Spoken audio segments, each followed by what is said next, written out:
आज हम बात करते हैं चीनी के नशे के बारे में। चीनी का नशा जो है वो कोकेन के नशे से 8 गुना ज़्यादा ताकतवर होता है। चीनी बच्चों के दिमाग में ADHD यानी attention deficit hyper activity disorder है। चीनी बालिग अफराद के दिमाग में एंजाइम और डिमेंशिया है। चीनी आपकी आंखों में मोतिया है, आपके दांतों में कैविटी है। चीनी आपकी जिल्द को बुढ़ापा करती है। चीनी आपको बेख्वाबी तक ले जाती है, यानी इंसोम्निया।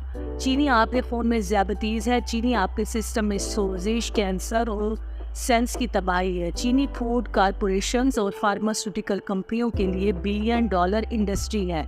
ज़िंदगी अजीज़ है तो इससे बचिए।